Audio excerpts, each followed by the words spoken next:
Hermanos, muy buenos días, sean todos bienvenidos. Es un gusto poder estar con ustedes, aunque a la distancia, pero pensando en todos nuestros hermanos, recordándoles y orando por cada uno de ustedes y las diferentes situaciones en las que se encuentran. Queremos darles la bienvenida a este tiempo. Vamos a empezar, como lo hicimos la semana pasada ya, con un tiempo de alabanzas y luego vamos a tener la predicación de la palabra. Estamos muy animados porque la semana pasada tuvimos una gran respuesta de parte de todos ustedes conectados a nuestra conexión, a nuestra transmisión de Facebook y de YouTube. Así que esperamos que lo hagan nuevamente, incluso posterior a la transmisión en vivo. El video va a estar subido, así que lo pueden compartir o observar durante la semana.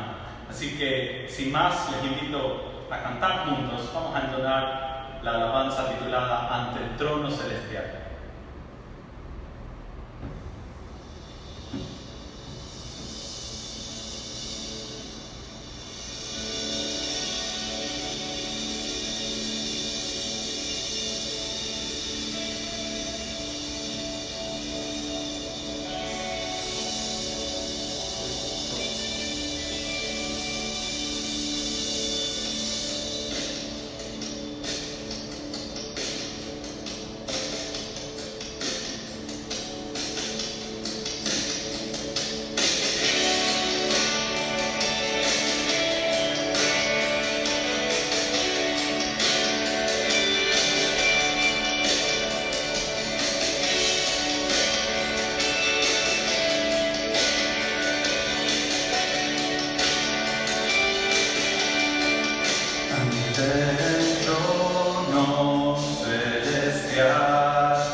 por siempre vivirá,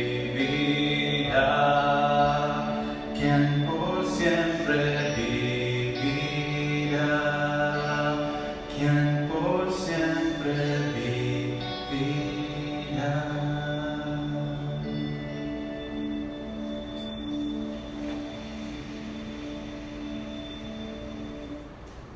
Esperamos que nos hayas podido acompañar adorando al Señor y cantando. Hemos querido proyectar las letras para que tú también puedas estar cantando. Es posible que quizás tengas que subir un poco el volumen de tu equipo o tal vez bajarle, así que regula un poco cuál es el sonido que mejor se ajusta al ambiente en el que estás y el equipo que estás usando. Nosotros estamos acá intentando servirte de la mejor manera, pero sería bueno si notas algo de retroalimentación, si se está escuchando bien o si debemos hacer algún ajuste en cuanto al sonido. Por otro lado, vamos a continuar alabando al Señor y lo vamos a hacer cantando juntos, oh gran Dios.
Ahora tenemos algunos anuncios que queremos compartir con usted el día de hoy.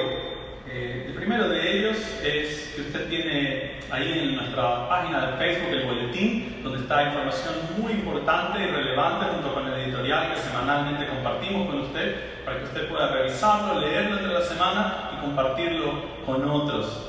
Otro anuncio que queríamos darles es que a pesar de que estamos lejos temporalmente, quisiéramos que usted trate de mantener el ambiente de su estudio de la palabra de esta mañana lo más concentrado posible, así que trate de librarse de distracciones, de cosas que puedan distraerle o desatender su tiempo del cual está dedicado a la palabra de esta mañana y usted pueda enfocarse en estudiar su Biblia y exaltar al Señor, no solo por medio de las alabanzas y los cánticos que estamos compartiendo, sino dentro de un momento con la predicación de la palabra. Tenemos algunos. Si usted tiene una tarjeta de crédito o una cuenta de PayPal, no necesita ir al banco, en el boletín está nuestra cuenta bancaria, si usted quiere hacerlo de esa manera, pero si se le hace más fácil ingresar su tarjeta de crédito, lo puede hacer también por medio de PayPal. En el boletín está el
que hemos empezado a tener con usted y prepararnos para la predicación de la palabra después de una alabanza. Vamos a orar. Padre y Señor nuestro, gracias te damos por este día que nos regala, Señor, la salud que tan preciada es, Señor, y que tú nos concedes como un regalo de tu misericordia, Señor. Gracias porque en momentos como los que vive nuestro planeta, Señor, podemos recapacitar en verdades tan importantes como tu misericordia, tu amor. Padre bendito, oramos por todos aquellos que están con situaciones de enfermedad, pasando aflicción en su salud. Señor, oramos por todos aquellos creyentes alrededor del mundo, Padre, que se encuentran padeciendo. Nuestros familiares quizás se encuentran también padeciendo, Señor, miembros de nuestra iglesia. Padre, sabemos que tú estás en control de todas estas situaciones y todo lo que vemos, Padre, y confiando en tu cuidado, en tu amor, en tu poder, que podemos descansar y estar confiados, tranquilos, Padre, pero nuestra responsabilidad es orar unos por otros, Señor, y queremos traer ante ti nuestra petición de todos aquellos que están pasando necesidad, aquellos que se han visto afectados con su trabajo, por esta situación. Nos acordamos de aquellos que están haciendo una labor sacrificial, poniendo su salud en juego, Señor, por servir a otros. Hablo de enfermeros, doctores. Padre, gracias porque en medio de nuestra iglesia hay personas que están haciéndolo y guárdalo, Padre. Lo pedimos de una manera especial y pedimos tu bendición sobre el día de hoy, sobre este servicio. Bendice a nuestro pastor que trae la predicación de tu palabra y que seas hablando en nuestras vidas en estos momentos de necesidad por medio de tu palabra, Señor, la más confiable, la única, la revelación más segura, Señor, la Escritura. Padre bendito, bendice este tiempo, lo ponemos en tus manos. En Cristo Jesús oramos. Amén. Indican que hay que repetir un anuncio más, y es que hemos habilitado una nueva forma en la cual usted puede hacernos llegar sus ofrendas. Algunos lo estaban haciendo por medio de la cuenta bancaria, tienen toda la información en nuestro boletín dominical. Otros lo estaban haciendo viniéndolo a dejar aquí en la iglesia, pero eso se ha visto complicado por los últimos cambios que han habido de parte de las leyes. Así que hemos abierto la opción de que usted pueda hacerlo por medio de PayPal. Es por medio de su tarjeta de crédito. En el boletín está el enlace que usted puede seguir para que usted pueda hacer sus donaciones, sus ofrendas regular, como lo ha venido haciendo regularmente. Así que si usted tiene alguna pregunta, no duden en hacérnosla. Si usted tiene alguna complicación con usar este nuevo método, estamos dispuestos para ayudarles, servirles. No es nada complicado, pero queremos saber si usted necesita algo de ayuda con respecto a esto. Bueno, esos son todos los anuncios hasta ahora. Vamos a cantar juntos una última alabanza titulada El amor de Cristo, mientras nos preparamos para escuchar la palabra.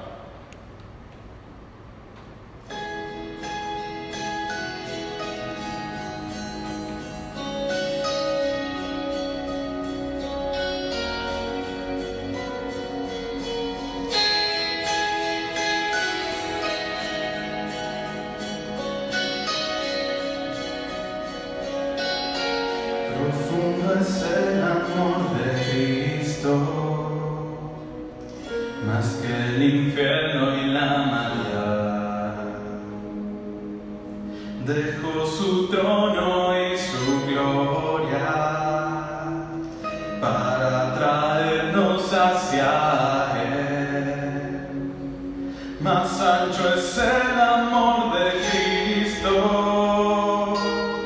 que el foso que nos separó. Me alcanzó en mis tinieblas, solo en Él hay salvación.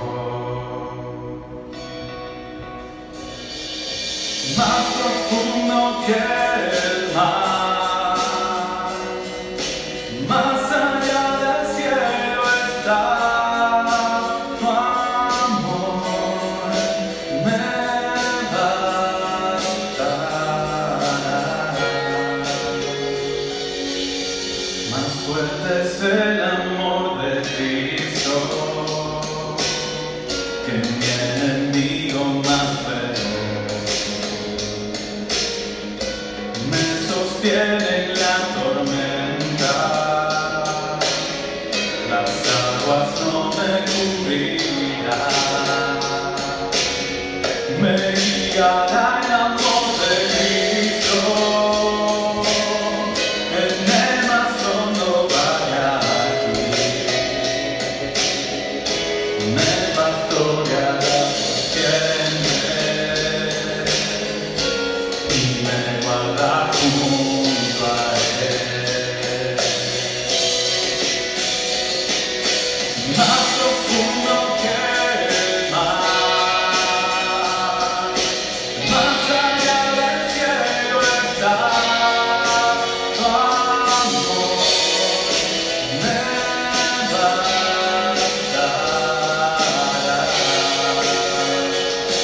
Más fuerte que la tempestad,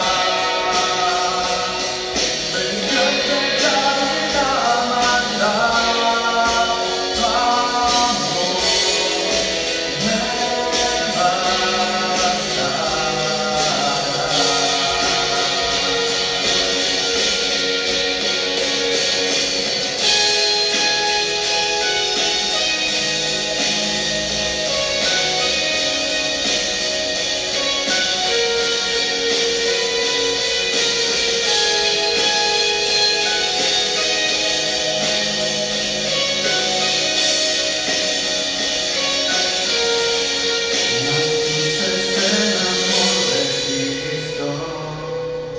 Mientras más cerca estoy del fin, disfrutaré su amor por siempre. Ante su trono estaré. Me llenará el amor de Cristo, a su rostro contemplar. Yo le amaré por siempre, su alabanza cantaré, su alabanza cantaré.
Hermanos, esperamos que usted haya podido conectar a nuestra transmisión. Si usted recién se está uniendo, esperamos que usted pueda separar este tiempo y concentrarse en la exposición de la palabra, quitar cualquier distracción que quite su atención de lo que aquí se está haciendo. Así que sin más, invitamos a nuestro pastor Carlos Dormi con la predicación del día de hoy. Lo invitamos.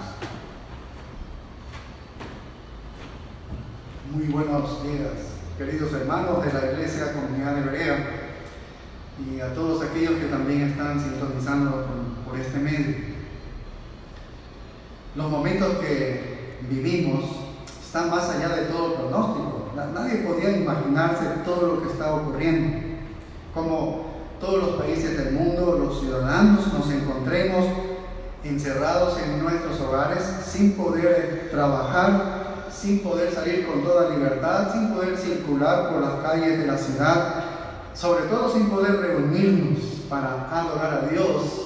El día domingo, que es el día del Señor, como esto, reunirnos como iglesia local del Señor. No lo podemos hacer. Y sobre todo las noticias que escuchamos día a día sobre el número de los contagiados no es alentador.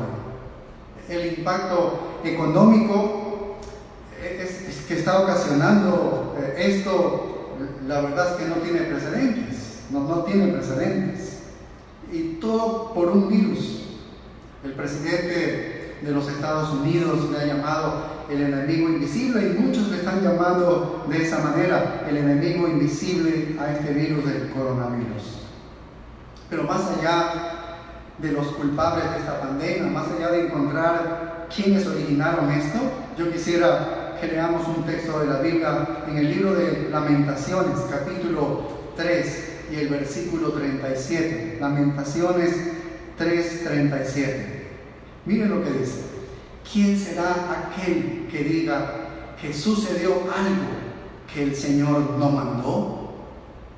De la boca del Altísimo no sale lo malo y lo bueno. Vaya, es impresionante lo que nos dice la Escritura, porque más allá de la responsabilidad humana está la soberanía de Dios, que Dios lo gobierna absolutamente todo. Nada ocurre sin su permiso. Y jamás debemos entender lo malo que sale de su boca como algo pecaminoso, como que es pecado, porque Dios es santo, Dios es justo, Dios es omnipotente y sabio. Pero sí hay dolor, sí hay sufrimiento en lo que manda o permite Dios. Y fíjate lo interesante en el siguiente versículo de Lamentaciones 3 y el verso 39, lo que dice: ¿por qué se lamenta el hombre viviente? Dice: laméntese el hombre en su pecado. Yo creo sinceramente que Dios de alguna manera ha paralizado el mundo entero. Dios está llamando a todos los ciudadanos, a cada uno de nosotros, a manera general está llamando para el arrepentimiento, para ver nuestras vidas pecaminosas delante de Él. Creo que el juicio de Dios es evidente con tanto pecado que estamos observando en las diferentes naciones del mundo. Romanos 1:18 dice que la ira de Dios se revela desde el cielo contra toda impiedad e injusticia de los hombres que detienen con injusticia la verdad. ¿Y qué es lo que observamos alrededor del mundo? Naciones que legalizan el crimen como el aborto. Naciones que están legalizando los matrimonios entre personas del mismo sexo. ¿Y qué decir de la corrupción a nivel global? Entonces, nosotros podemos ver que este coronavirus es un juicio misericordioso de Dios. Es un acto misericordioso de Dios, es un juicio.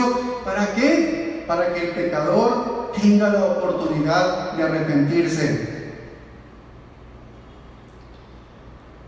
En una ocasión, durante el ministerio del Señor Jesucristo, en Lucas 13:1, se registra una historia interesante porque se acercan unos hombres al Señor Jesucristo y le estaban indicando sobre algunos galileos en los cuales Pilato había derramado la sangre de ellos sobre el sacrificio que ellos habían estado llevando. Y y los había mezclado su sangre. Y Jesús les dijo así a estos hombres, dice, respondiendo Jesús les dijo: ¿pensáis que estos galileos, porque padecieron tales cosas, eran más pecadores que todos los galileos? Os digo, no. Antes, si no os arrepentís, todos pereceréis igualmente. ¿Es lo que es un juicio de Dios para alguien? Es un llamado hacia mí. Es un llamado hacia mí. Y lo mismo, mira el verso 4, dice: o aquellos 18 sobre los cuales cayó la torre en Siloé y los mató, ¿pensáis que eran más culpables que todos los hombres que habitan en Jerusalén? Os digo, no. Antes, si no os arrepentís, todos pereceréis igualmente. El hombre es pecador y merece la condenación. Y esta condenación es una condenación eterna. El pecado tiene consecuencias eternas. Y Dios está queriendo que el hombre reconozca sus pecados y se arrepienta de ellos. Este es el llamado que Dios está haciendo. ¿Cuál es la reacción del pecador ante esta situación del coronavirus? ¿Cómo es que reacciona el pecador? Se aterra. Eso es lo que hace el pecador, se aterra. Y también tiene ira. El pecador le atemoriza perder todo lo que cree que le está dando felicidad, como comodidad, todo lo que le da placer, todo lo que le da gozo, la posibilidad de perder a sus seres queridos, de perder su salud, de perder su dinero, de perder sus cosas materiales, de perder sus posesiones. Eso le despierta miedo, eso le despierta ansiedad al pecador.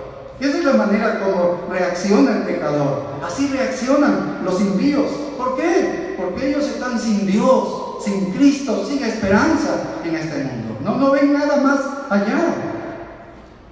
Y no sucede así con los creyentes, porque ellos han sido justificados en Cristo Jesús. Romanos 8:1 dice que ninguna condenación hay para los que están en Cristo Jesús. Así que para los creyentes, todos los eventos, todas las circunstancias, sean buenas o sean desastrosas como las que nos está ocurriendo el día de hoy a nivel mundial, todas están encaminadas para bien.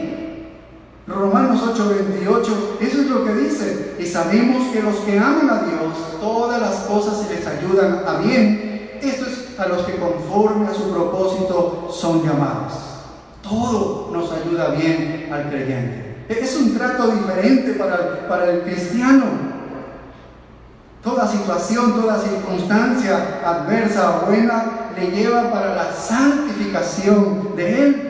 ¿Para qué? Dice el verso 29, el siguiente verso, Romanos 8:29, para que fuésemos hechos, dice, conforme a la semejanza de su Hijo. ¡Qué tremendo! Incluso la enfermedad de un creyente en esta situación, la muerte de un creyente en esta situación, que podría ser causa de disciplina de Dios hacia el creyente, pero no de condenación, no es de condenación para el cristiano. Entonces, a la luz de estos textos, ¿cuál es el verdadero problema en los cuales nos encontramos el día de hoy? ¿Es el coronavirus el verdadero problema? No. El verdadero problema es Cristo. Es que este mundo está perdido sin Cristo. Es que el mundo necesita el mensaje del Evangelio que trae salvación y esperanza. Y no lo tiene este mundo. Fíjense la promesa en la cual se asegura un cristiano y puede enfrentar esta adversidad del coronavirus. En Romanos 8:18, el apóstol Pablo dice una verdad tangible para nosotros los creyentes, pero el no creyente no puede tener esto. Mira lo que dice. Romanos 8:18 dice: pues tengo por cierto que las aflicciones del tiempo presente, cualquiera de estas aflicciones, no son comparables con la gloria venidera que en nosotros ha de manifestarse. ¡Qué tremendo! ¿Cómo descansa el apóstol Pablo? Y me pregunto, ¿de dónde le sale a Pablo esta confianza, esta seguridad al apóstol Pablo esta paz, esta tranquilidad para afirmarse allí, para anclarse en esta esperanza. ¿Sabe de dónde la toma el apóstol Pablo? Él va directo a Cristo, él va al fundamento, él va al Evangelio mismo. Mira Romanos 8:32, dice: el que no escatimó ni a su propio Hijo, sino que lo entregó por todos nosotros, dice, ¿cómo no nos dará también con él todas las cosas? ¿Quién acusará a los escogidos de Dios? Dios es el que justifica. ¿Quién es el que condenará? Dice, Cristo es el que murió. Esta es la obra de Cristo en la cruz. Más aún el que también resucitó, venció el pecado. El que además está a la diestra de Dios. ¿Y qué es lo que hace el día de hoy para con nosotros en estos tiempos? Dice, el que también intercede por nosotros. Pablo va a Cristo. ¿Y sabes qué es lo que nos enseña? Que es el amor de Cristo el que le sostiene. Que es el amor de Cristo el que le asegura en esta promesa. Porque mira lo que sigue diciendo en Romanos 8:35. Dice, ¿quién nos separará del amor de Cristo? Mira que no es tu amor hacia Cristo, es el amor de Cristo hacia ti. Porque es por gracia, nada más. ¿Ves? Dice, tribulación o angustia, o persecución, o hambre, o desnudez, o peligro, o espada. Verso 37 dice, antes en todas estas cosas somos más que vencedores por medio de aquel que nos amó, por lo cual estoy seguro de que ni la muerte, ni la vida, ni ángeles, ni principados, ni potestades, ni lo presente, ni lo porvenir, ni lo alto, ni lo profundo, ni ninguna otra cosa creada nos podrá separar del amor de Dios, que es en Cristo Jesús, Señor nuestro. Nada nos puede separar del amor de Dios, del amor de Cristo.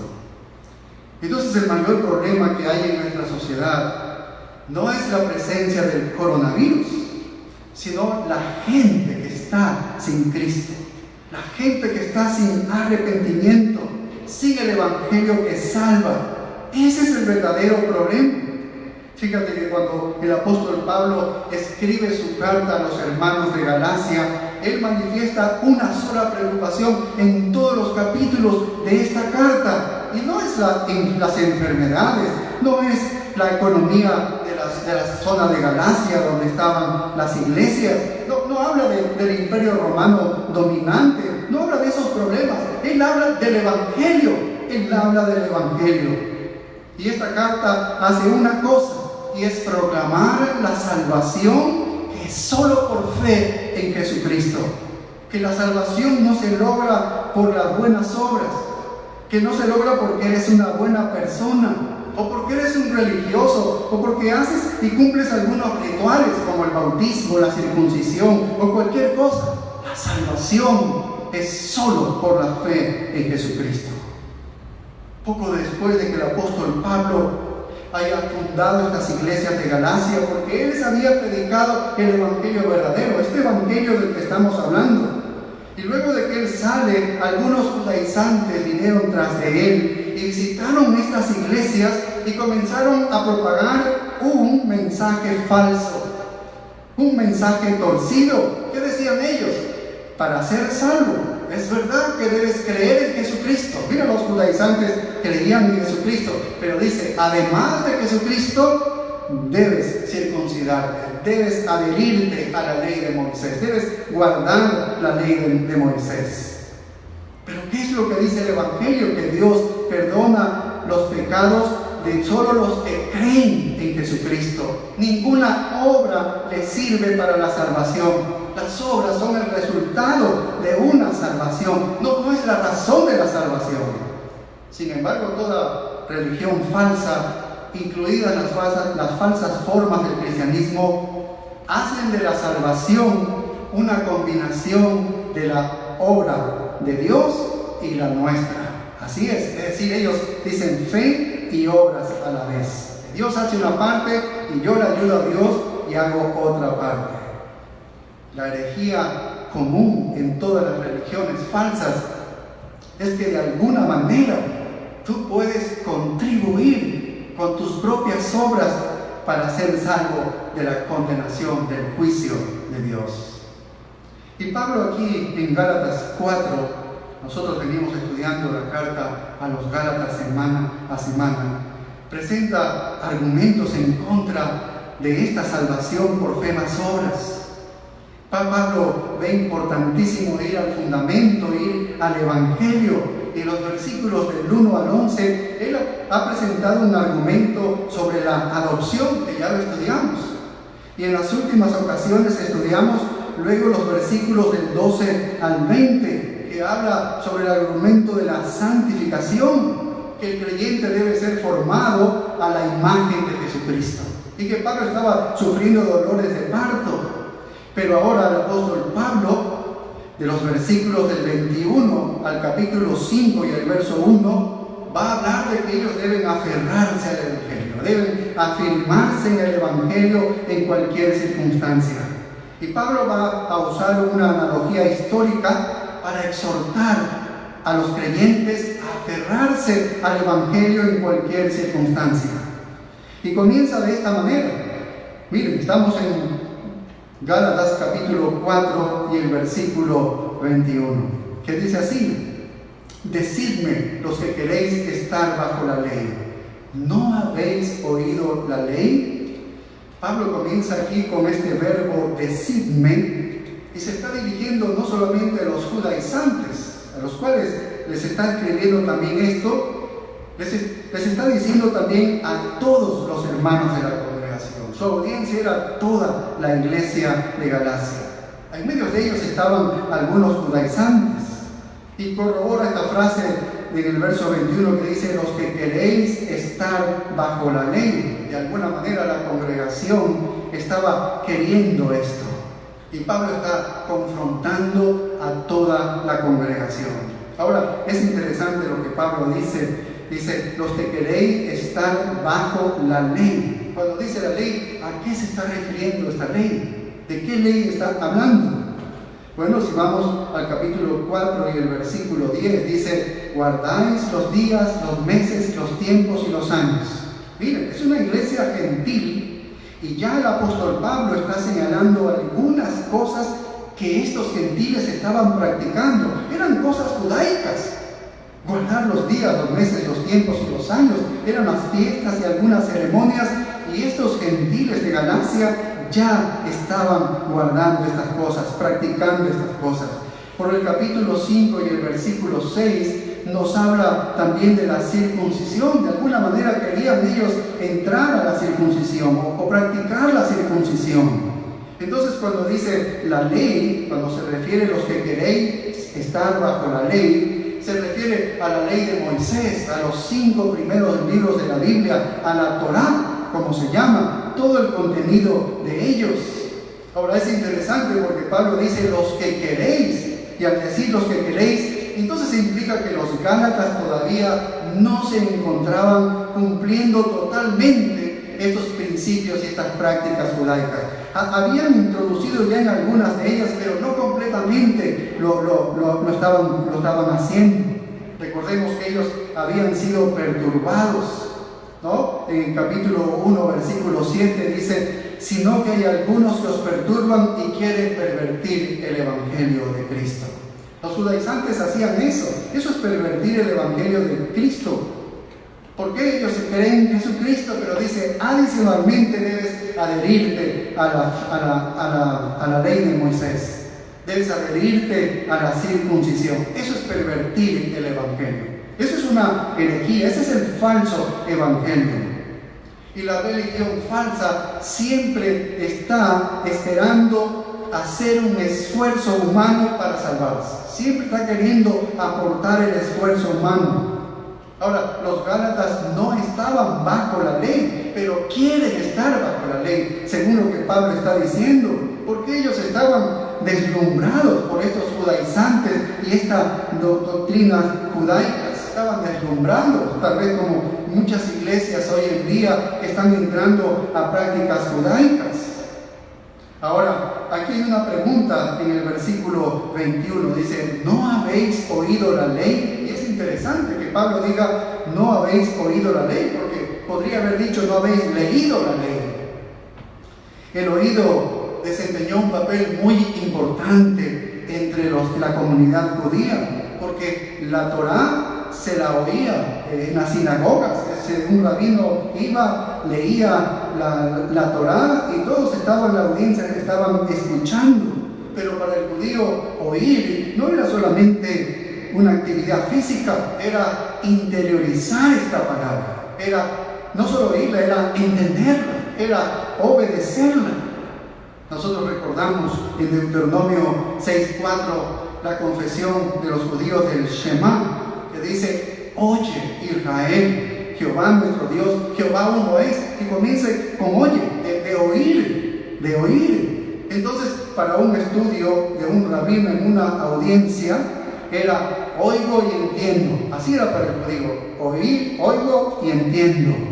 Entonces, ¿qué es lo que les está diciendo Pablo cuando dice: ¿no habéis oído la ley? Pablo les está diciendo de alguna manera, desafiando: si ustedes han oído la ley realmente, si ustedes han entendido realmente la ley, habrían respondido correctamente a ella, es decir, no regresarían a vivir a la ley.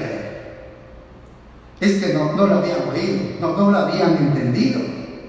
Pablo les dice: si ustedes entendieran la ley, sabrían, fíjate lo que dice Gálatas 3:3, que antes que viniese la fe, estábamos confinados bajo la ley, encerrados para aquella fe que iba a ser revelada. Es decir, que la ley fue correcta en un tiempo, pero que se estaba esperando que viniese la fe. Si ellos hubieran entendido la ley, hubiesen sabido esto. ¿Qué les está diciendo Pablo? Si ustedes entendieran la ley, sabrían, como dice el capítulo 4 y el verso 4, que cuando vino el cumplimiento del tiempo, Dios envió a su Hijo, nacido de mujer y nacido bajo la ley. Se cumplió ese tiempo que estaban esperando. Vino el Mesías. Ese es el Hijo nacido de mujer y nacido de la ley. Ese es el nuevo pacto que ya venía.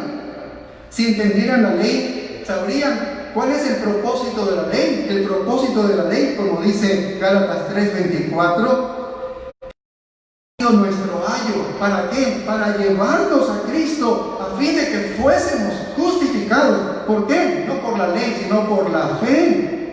Dice, pero venida la fe, dice, ya no estamos bajo ayo, ya no estamos bajo la ley. Si ellos hubiesen entendido, entonces ellos habrían reaccionado correctamente. Si ustedes hubiesen entendido la ley, sabrían que regresar a la ley, como dice Gálatas 4:9, es volver de nuevo ¿a qué? A los débiles y pobres rudimentos, a los cuales dice, os devuelven a esclavizar. Es esclavitud para el apóstol Pablo.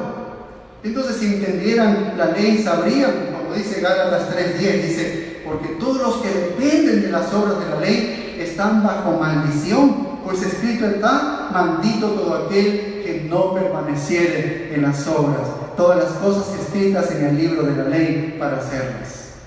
Qué tremendo el verso 11 que dice, y que por la ley ninguno se justifica para con Dios. Es evidente, porque el justo por la fe vivirá. Ciertamente ellos no habían entendido la ley, pero Pablo está haciendo como una pregunta, una especie de pregunta retórica. Desde la venida de Cristo, cualquier cristiano que decide vivir bajo la ley, eso significa regresar al legalismo, significa regresar a una religión que ahora es falsa, está basada en el esfuerzo humano. Y ahora Pablo, después de hacer esta pregunta, entonces hace la declaración de esta analogía. Y esta analogía es la historia de Abraham, muy breve. Pablo la resume aquí en unos 2 versículos 22 y 23. Estamos en Gálatas 22 y 23. Mira cómo resume el apóstol Pablo la historia de Abraham. Gálatas 4:22 dice, porque está escrito que Abraham tuvo 2 hijos, uno de la esclava y el otro de la libre, pero el de la esclava nació según la carne, mas el de la libre por la promesa. Muy corta, es el resumen de todo esto. Recuerden cómo Sarai le dijo a Abraham, pensando de que Dios ya no iba a cumplir su promesa de darle descendencia, siendo que ella era estéril, le dijo, mira, tal vez tenga descendencia a través de mi sierva Agar, y se la dio la sierva Agar, y entonces tuvo Abraham un hijo de él que se llamó Ismael. Esa es la historia de Abraham. Pero luego Dios visitó a Sara como le había dicho y como lo había prometido, y en el tiempo que Dios había previsto, entonces vino y tuvo un hijo. Y ese hijo es el hijo de la promesa, ese es el hijo Isaac, que se le llamó Isaac. Entonces Pablo aquí resume estos dos versículos, 22 y 23, dice, porque está escrito que Abraham tuvo dos hijos, uno de la esclava, que es Ismael, el otro de la libre, Isaac. Pero el de la esclava, Isaac, nació según la carne, mas el de la libre es Sara por la promesa. Ahí está el resumen. Ahora el apóstol Pablo pasa a hacer una interpretación de esta analogía. Y él comienza aclarando que es una analogía esto. Mira el verso 24, dice, lo cual es una alegoría, dice. Esto que he hablado antes es una alegoría. Esta palabra alegoría significa decir algo diferente de lo que las palabras en sí implican. Decir algo diferente de lo que literalmente tú ves allí en las palabras. Es como una figura que representa a otros. Algo que quieres hablar pero a través de otra figura. Solo quisiera mencionar que esta alegoría que está mencionando aquí el apóstol Pablo no está hablando del método de interpretación alegórico, que es un método equivocado, es un método de interpretación bíblico errado, equivocado. Lo iniciaron los griegos en los escritos de los filósofos, luego algunos judíos antes de Cristo fueron influenciados y también alegorizaron, y después algunos padres de la iglesia también alegorizaron. Y este método alegórico consiste en darle del sentido literal que está allí, la palabra de Dios, le dan un sentido también espiritual y místico, que es algo más profundo, más elevado. Eso es un método errado y equivocado. En muchas iglesias, lamentablemente, hoy en día se ve a predicadores que lo usan. Solo para poner un ejemplo, escuché una predicación hace algún tiempo atrás que estaban hablando sobre David y Goliat y cómo David cogió unas piedras y entonces cogió y le pegó en la frente a Goliat y lo derribó, lo mató. Pero este pastor ahí alegorizó y dice, mira, las piedras representan a nosotros que debemos estar listos y dispuestos a servir. Las piedras estuvieron listas para ser cogidas por la mano de David. Bueno, eso es alegorizar. Eso no es lo que literalmente el autor bíblico dice, el relato bíblico, no es. Entonces, eso es alegorizar. De eso no está hablando el apóstol Pablo acá. Aquí la alegoría es un género literario válido que se usaba con referencia a una historia cuyo significado era diferente al que parecían tener las palabras en su sentido literal. Aunque la idea de una cosa es representada por la imagen de otra. Y lo que el apóstol Pablo está queriendo hacer es lo que más se asemeja a lo que nosotros conocemos como una analogía, o algunos han dicho como una tipología. En todo caso, ¿qué es lo que el apóstol Pablo está diciendo? Él comienza así, dice verso 23, pues estas mujeres son los dos pactos. Comienza así, hablando de los dos pactos. ¿Y cuál es el primer pacto? Que es el pacto antiguo. Vas a hablar primero del pacto antiguo. Dice, el uno proviene del monte Sinaí. Y nosotros recordamos qué es lo que sucedió en el monte Sinaí. Ustedes deben recordar. Dios se presentó allí en el monte Sinaí y le dio el pacto de la ley a través de Moisés al pueblo de Israel. Ese fue el pacto que se le dio allí de la ley en el Sinaí. Se le dio a Israel a través de Moisés. Y todos sabemos que ese pacto era condicional, es decir, que los ciudadanos de Israel, los judíos, debían obedecer, estaban obligados a obedecer. Y había bendiciones por la obediencia y maldiciones por la desobediencia. Ahora, obedecer ese pacto era imposible humanamente. El hombre no podía obedecer, era imposible cumplirlo. ¿Qué resultados dio ese pacto? Sigue diciendo el versículo, el cual da hijos para esclavitud, esta es Agar. Es decir, que cualquier persona que tratara de satisfacer a Dios, alcanzar la libertad de la condenación que merece por medio de propios intentos de justificación, era entonces en sentido espiritual un esclavo, era un hijo de Agar, era un hijo de esta sierva Agar. Un esclavo siempre está luchando por alcanzar la libertad. Esa es la figura de un esclavo, está luchando por alcanzar la libertad, pero no la puede obtener por sus propios esfuerzos, no la puede obtener. Los descendientes de Agar, a través de Ismael, se radicaron más adelante al sur de la tierra prometida, al sur. Mira dónde. El verso 25 dice, porque Agar es el monte Sinaí en Arabia. Y por eso ellos se los llaman los árabes, los ismaelitas se los llaman los árabes porque ocuparon esos lugares, esas tierras. Ahora, Dios escogió este monte Sinaí en Arabia como un lugar geográfico para poder entregar este pacto. Lo entregó este pacto por medio de Moisés. Pero fíjate lo que dice el verso 25, dice, y corresponde a la Jerusalén actual. Corresponde a la Jerusalén actual. ¿Dónde se estableció este pacto? ¿Dónde se desarrolló este pacto? Lo recibió en el Sinaí, en Arabia. Pero ¿dónde se desarrolló este pacto? En Jerusalén. Y por eso es que dice corresponde a la Jerusalén, porque allí se estableció el pacto. Allí se desarrolló este pacto. Y termina diciendo el verso 25, pues esta, junto con sus hijos, está en esclavitud. Entonces ambos lugares, tanto el Sinaí como la Jerusalén actual que dice, y también está allí los hijos, estos representan al pacto de la ley y las obras. Agar e Ismael representan al pacto de las obras. ¡Qué terrible! Esta es la esclavitud, es que produce, esclavos es lo que producen. En un sentido espiritual, todos los incrédulos del mundo están perdidos. ¿Por qué? Porque todos ellos son descendientes espirituales ¿de quién? De Agar y de Ismael. Son esclavos religiosos, ¿ves? Que viven para el beneficio y el poder, que no tienen poder de su propia carne, que creen que ellos pueden ponerle un poco de fuerza y ayudarle a Dios para su salvación.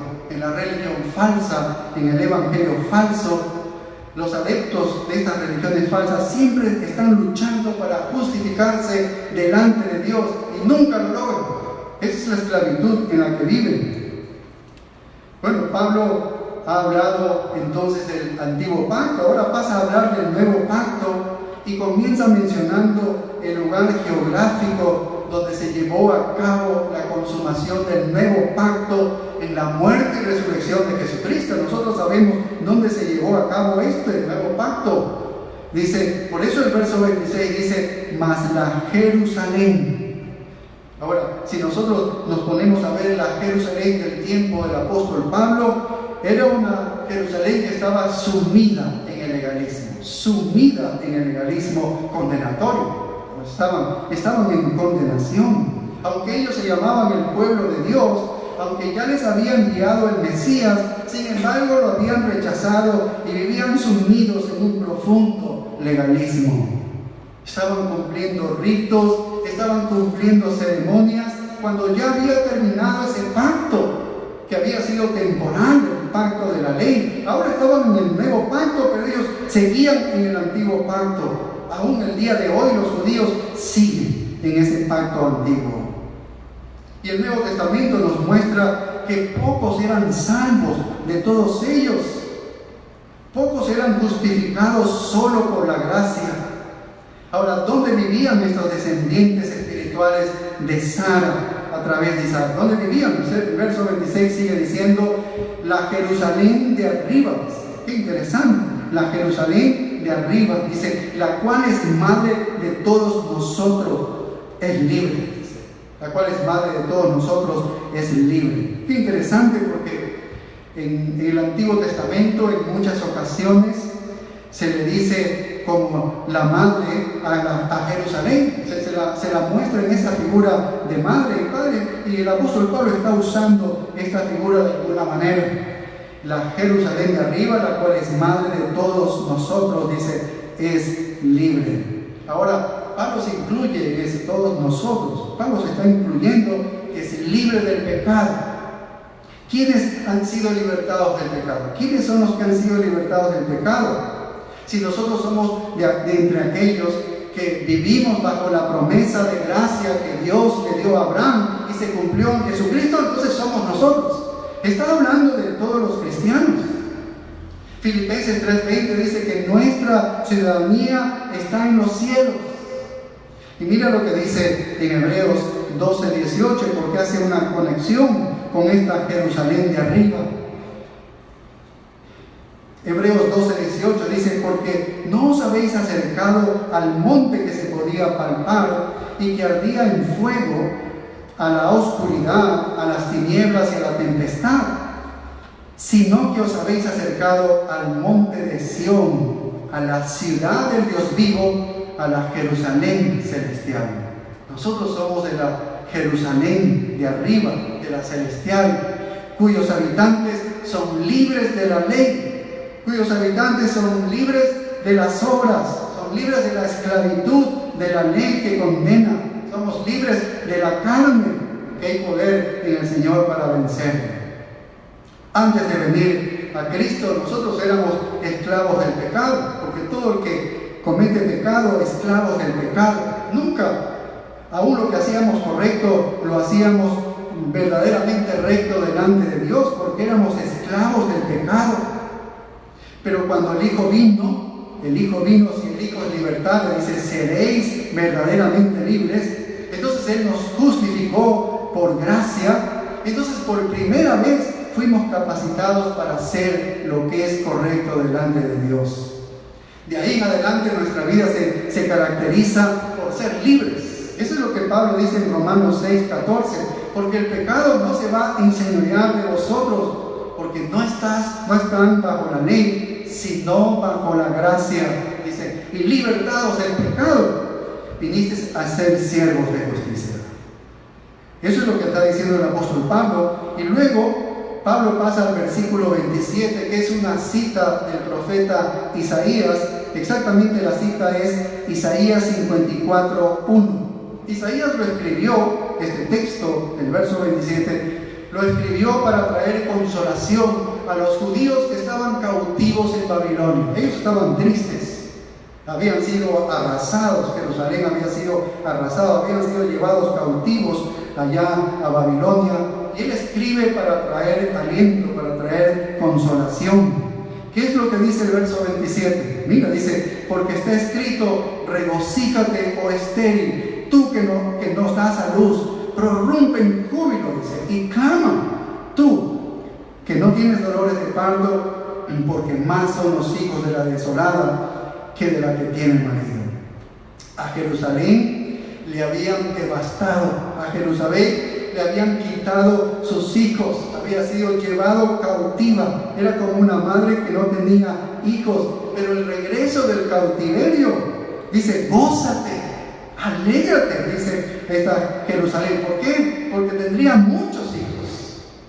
Esa fue la consolación de Isaías al pueblo exiliado. Pero Pablo aplica a Sara directamente, porque Sara era estéril y parecía imposible que pueda cumplirse la promesa que Dios le había hecho a Abraham, que era el esposo de Sara. Los creyentes serán multiplicados por la gracia divina en Jerusalén. Y esta es la Jerusalén de arriba, es la iglesia. Podemos decir la iglesia aquí y también la iglesia futura, que es la iglesia celestial. Mientras se van añadiendo, pasan los años y Dios va añadiendo los santos y los santos que van perteneciendo a esta iglesia, nacidos de lo alto, porque son nacidos de lo alto.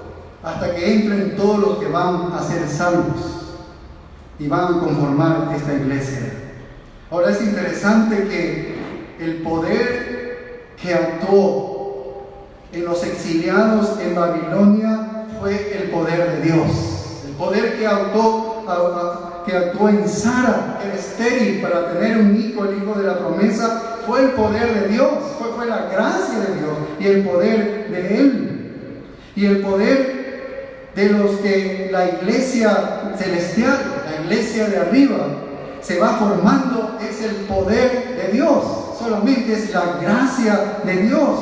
No es el esfuerzo humano, es el poder de Dios. Y eso es lo que Pablo quiere mostrar.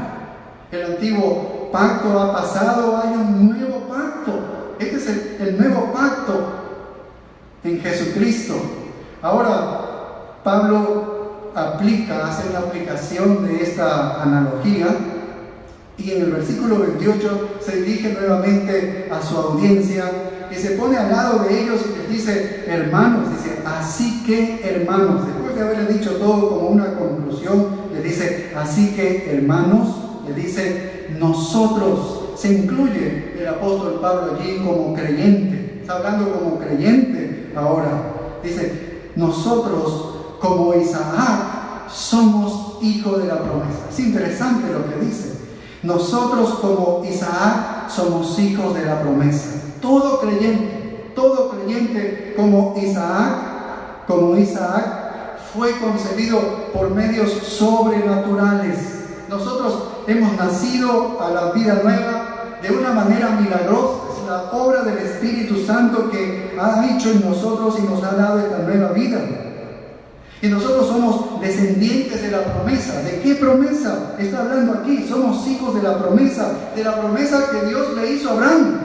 Cuando le prometió y le dijo que de ti voy a hacer una nación y voy a bendecir a las naciones.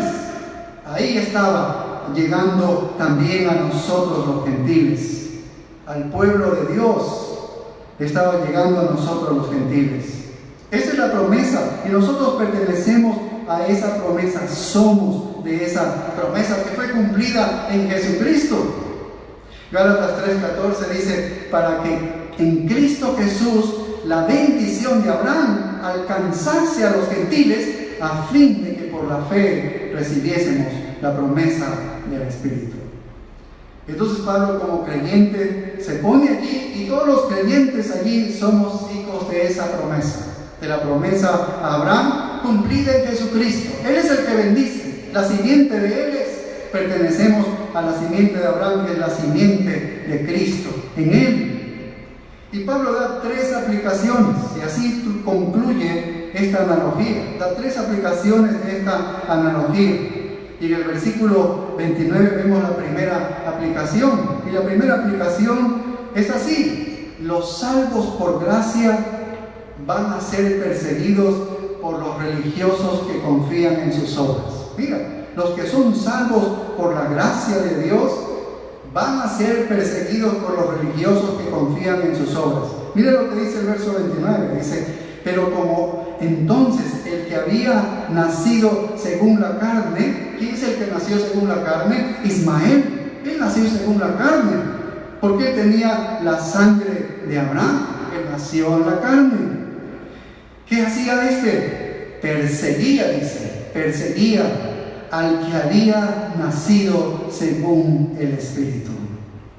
Qué interesante, en Génesis 2.8 dice, hizo Abraham gran banquete el día que fue destetado Isaac, y vio a Sara que el hijo de Agar, la egipcia, el cual ésta le había dado a luz a Abraham, se burlaba de su hijo Isaac.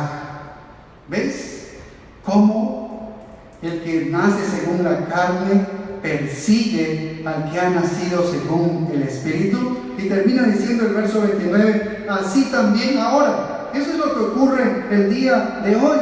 El apóstol Pablo había sido nacido del Espíritu Santo. Ustedes saben cuando él fue camino a Damasco y Dios lo salvó. Y él predicó, ¿qué evangelio predicaba él? El evangelio de la gracia, solo por la fe en Jesucristo. ¿Y qué pasó cuando él predicaba este evangelio de la gracia? fue perseguido por los judíos porque creían que ellos podían ser salvos por sus propios méritos.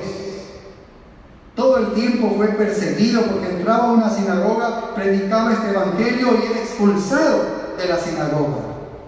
Fue perseguido por predicar este evangelio de la gracia. Él fue salvo por la gracia y era perseguido por los religiosos que confiaban en sus propias obras. Si tú predicas el evangelio de la gracia, ellos son los que se van a contraponer a ti. ¿Por qué? Porque estás predicando el evangelio de la gracia. Y a ellos les disgusta, porque ellos piensan que son sus obras, que son meritorios para ganarse la salvación. Los creyentes verdaderos entonces siempre han sido perseguidos por los religiosos, aún más que los ateos. Los religiosos son verdaderos enemigos. ¿Cuál es la segunda aplicación que hace el apóstol Pablo? En el versículo 30, él va a decir que los que son salvos por gracia van a recibir una herencia, mientras los que confían en sus propias obras van a recibir condenación. Mira el verso 30, dice, ¿mas qué dice la Escritura? Dice, echa fuera a la esclava y a su hijo, porque no heredará el hijo de la esclava con el hijo de la libre. Claramente dice que quien hereda es el hijo de la libre. El hijo de la esclava no hereda, ha sido echada fuera, se echa fuera. En Génesis 21:9 se cuenta esta historia de lo que sucedió aquí cuando fue echada Agar. Dice, y vio Sara que el hijo de Agar, la egipcia, el cual ésta le había dado a luz a Abraham, se burlaba de su hijo Isaac. Entonces, por tanto, dijo Abraham, echa a esta sierva y a su hijo, porque el hijo de esta sierva no ha de heredar con Isaac mi hijo. Ahora, este dicho pareció grave en gran manera a Abraham a causa de su hijo. Entonces dijo Dios a Abraham, no te parezca grave a causa del muchacho y de tu sierva. En todo lo que te dijere Sara, oye su voz. Y mira lo que dice Dios, porque en Isaac te será llamada descendencia. ¿Quiénes heredan esta salvación? ¿Quiénes heredan la gloria del Señor? Son los hijos de Dios, ¿ves? Son los hijos de la libre, son los que son justificados por la gracia. La misma suerte de Agar e Ismael les espera a sus descendientes incrédulos. Recuerden en Mateo 25:41 dice, entonces dirá también a los de la izquierda, apartaos de mí, malditos, al fuego eterno preparado para el diablo y sus ángeles. Esa es la condenación. Y finalmente, la tercera aplicación que hace el apóstol Pablo de esta analogía es que los que son salvos por la gracia están en el deber de vivir con fidelidad para con su Salvador. Están en el deber de vivir con fidelidad con su Salvador. Mira el verso 31, dice, de manera, hermanos, que no somos hijos del esclavo, sino del libre, sino de la libre. Ahora, es interesante, todos recordamos nosotros como Efesios 1:4, hemos estudiado esta carta aquí en la iglesia, y dice que Dios nos escogió en Él, dice, antes de la fundación del mundo, para que fuésemos, ¿qué? Dice, santos y sin mancha, santos y sin mancha delante de Él. Y nos escogió, ¿qué? En amor, dice, habiéndonos predestinados para ser adoptados hijos suyos, dice, por medio de Jesucristo. ¿Y por qué nos cogió? Según el puro afecto de su voluntad. Ningún mérito para nosotros. No es que dio algo bueno para nosotros, es porque a Él le plació amarnos. Nada más le plació amarnos. Pero nos escogió ¿para qué? Para que fuésemos santos y sin mancha delante de Él, y para la alabanza y la gloria de su gracia, con la cual nos hizo aceptos en el amado. Ningún mérito alguno, pero el que es salvo por gracia, hermanos, ese debe vivir en santidad. No es viva lo libre. No, es que por gracia me salvó, yo no hice nada, dice, y entonces yo vivo como quiero. Eso no funciona de esa manera. El que ha sido salvado por la gracia será a su Señor en fidelidad. Será a su Señor en fidelidad. Fíjate lo que dice Filipenses 1:27. Solamente que os comportéis como es digno del Evangelio de Cristo. Eso es lo que se espera de un verdadero creyente, salvado por la gracia, que viva dignamente el Evangelio de Jesucristo. Eso es lo que Pablo está esperando, Dios está esperando. Y finalmente aquí está la fidelidad que debemos llevar nosotros, la exhortación que dice Pablo en el capítulo 5 y el verso 1, dice: estad pues firmes en la libertad con que Cristo nos hizo libres, y no estéis otra vez sujetos al yugo de esclavitud. Entonces, de alguna manera, Pablo está diciéndole: manténganse en la posición segura ante Dios, afírmense en el Evangelio, afírmense en la gracia de Jesucristo. Es importante, claramente dice, porque hay una negativa que dice: no estéis otra vez sujetos al yugo de esclavitud. No regresemos a la ley, no regresemos a la esclavitud, mantengámonos firmes, aferrémonos en este Evangelio de la gracia. Ese es el Evangelio que debemos aferrarnos. Un comentarista dice esto, es algo muy interesante que yo lo anoté y se lo voy a leer. Dice: el antiguo pacto de la ley nunca fue el plan final de Dios para Israel. Dice, fue añadido. La ley fue algo añadido y iba a ser temporal, sabemos. Dice, como Ismael, fue añadido como Ismael y trajo esclavitud y tristeza. Dios le ordenó a Abraham que echara fuera a Ismael y a Agar. ¿Y qué es lo que querían los judaizantes? Querían que Agar y Ismael volvieran a la familia. No puede ser posible eso, ¿ves? No puede ser posible. La gracia y la ley no pueden habitar en la misma casa. La gracia y la ley no pueden habitar en la misma casa. La fe y las obras no pueden habitar juntas. No pueden habitar juntas. Si es por fe, ya no es por obras. Y si es por obras, ya no es por fe. Pero no pueden habitar juntas. El poder divino y el poder humano se contraponen, están en contraposición. No pueden habitar juntos cuando se habla de la salvación. Usted puede preguntarse a sí mismo, si usted, ante el desastre que estamos viendo del coronavirus, está experimentando usted terror, incertidumbre, está teniendo pánico, ira, entonces su creencia es una salvación por obras.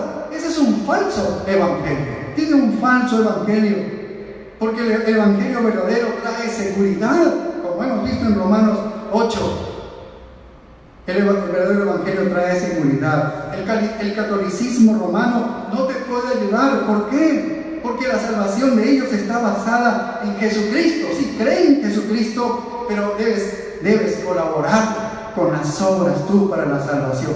Los unen, están uniendo Jesucristo y las obras. ¿Ves? Este es el falso evangelio. Entonces, Jesucristo no tiene poder para salvarte en la cruz. No tiene poder para salvarte, que tú tienes que hacer obras para ayudarte en la salvación. Entonces, ¿cómo puedes pretender que Jesucristo te ayude ante este desastre del coronavirus?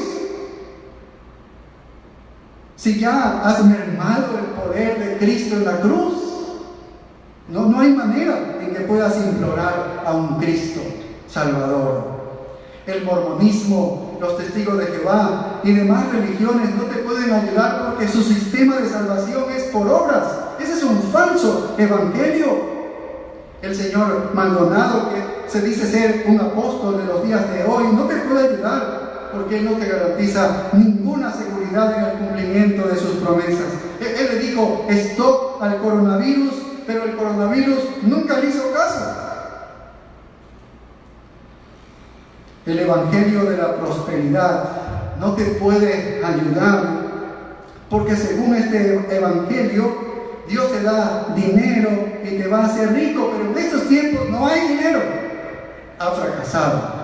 Este sistema religioso es un falso evangelio. El problema no es el coronavirus, porque Dios es soberano y tiene control de todas las cosas. El problema está en la gente que tiene un mensaje falso. tiene un mensaje falso basado en sus propias obras.